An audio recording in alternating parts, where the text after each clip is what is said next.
Assalamualaikum warahmatullahi wabarakatuh. Selamat pagi anak-anak, semoga sehat selalu dan tetap semangat.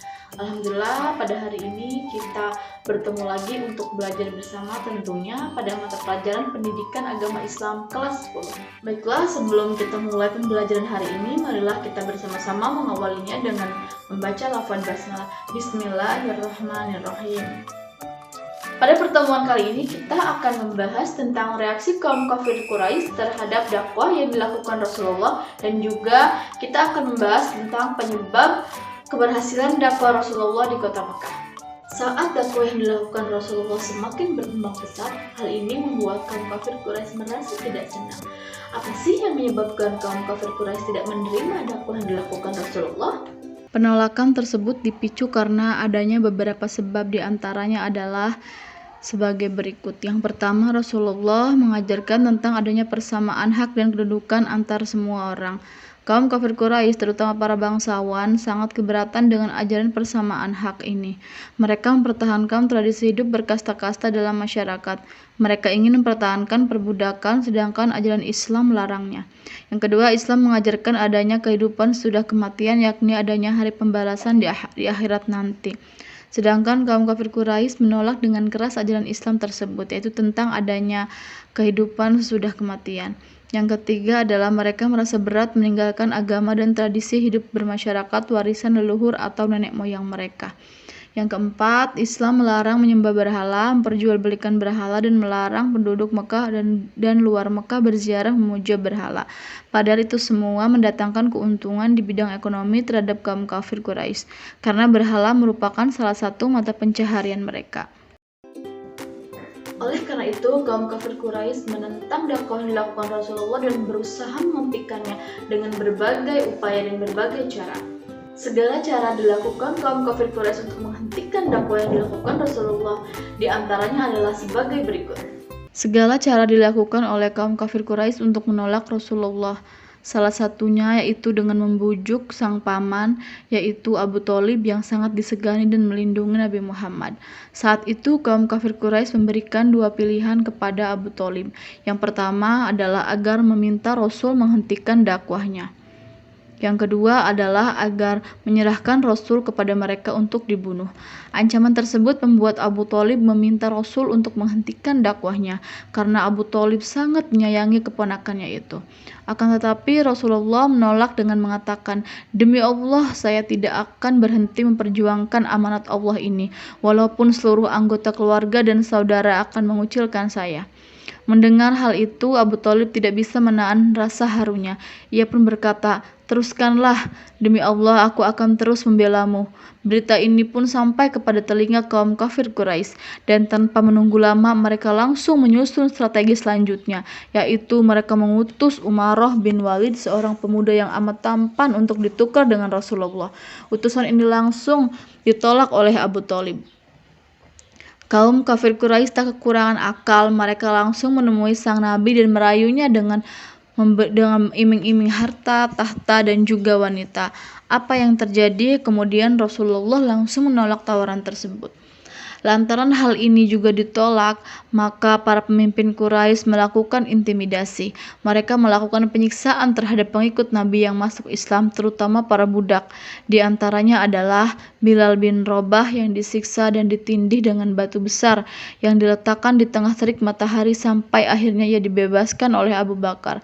Selain itu, penyiksaan yang dialami oleh Yasir dan Sumayyah binti Khayyat, seorang budak milik Abu Huzaifah bin Mughifiyah, yang disiksa oleh Abu Jahal dan dibunuh dengan cara yang keji karena menolak meninggalkan Islam. Abu Jahal merasa geram sehingga ia menusukkan tombak ke arah kemaluan Sumayyah hingga ia tewas. Intimidasi dan penyiksaan yang dialami Nabi Muhammad dan para pengikutnya berlangsung dalam kurun waktu yang cukup lama. Kian hari kian keji siksaan yang mereka terima. Namun demikian Nabi dan para sahabatnya tetap tabah dan terus memelihara dan meningkatkan keimanan mereka. Kegagalan kaum kafir Quraisy dalam menghentikan dakwah Nabi Muhammad membuat mereka menempuh cara baru dalam melumpuhkan kekuatan Islam, yaitu dengan memboikot mereka dengan memutuskan segala bentuk hubungan dengan Bani Hashim. Keputusan ini dibuat dalam bentuk piagam dan ditandatangani bersama serta disimpan di dalam Ka'bah. Isi piagam pemboikotan tersebut adalah sebagai berikut. Yang pertama, tidak diperkenankan melakukan jual beli pada Bani Hashim dan kaum muslim. Yang kedua, tidak berbicara dengan Bani Hashim dan kaum muslim. Yang ketiga, tidak menikah dan dinikahi oleh kaum muslim. Yang keempat, tidak akan menerima permintaan damai sampai mereka menyerahkan Nabi Muhammad untuk dibunuh. Pemboikotan ini berlangsung selama 3 tahun yang dimulai pada bulan Muharram tahun 7 kenabian.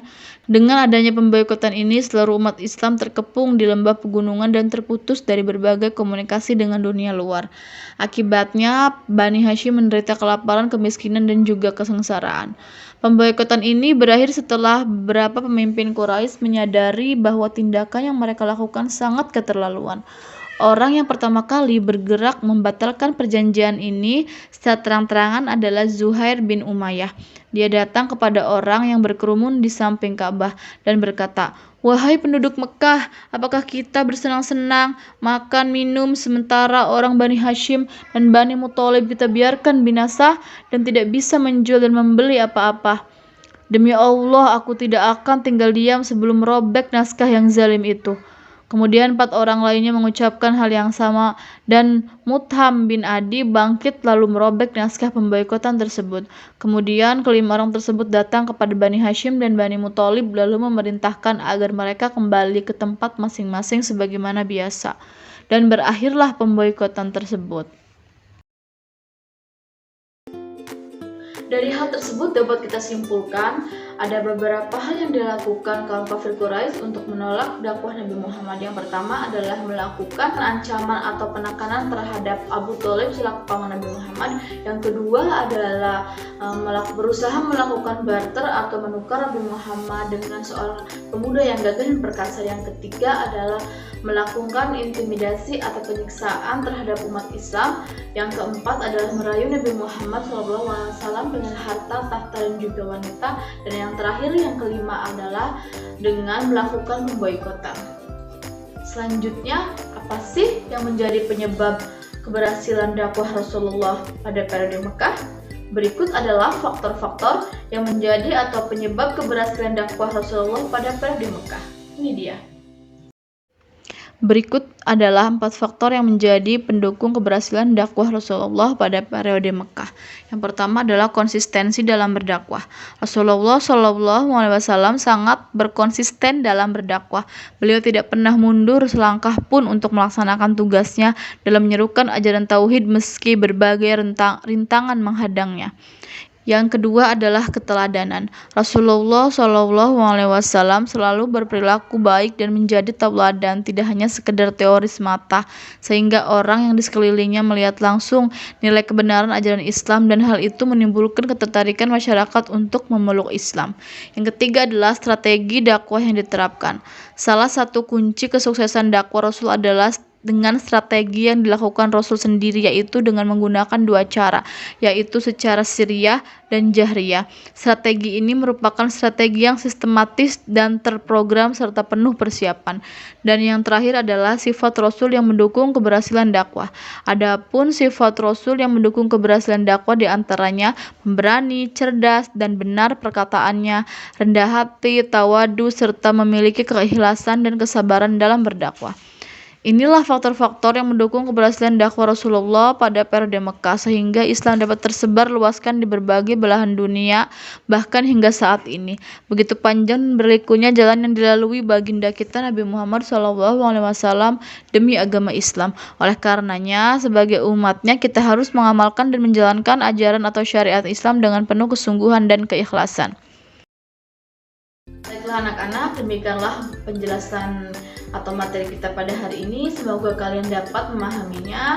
Dan marilah kita akhiri pembelajaran hari ini dengan bersama-sama mengucapkan lafaz hamdalah. Alhamdulillahirabbil alamin. Sekian, wassalamualaikum warahmatullahi wabarakatuh.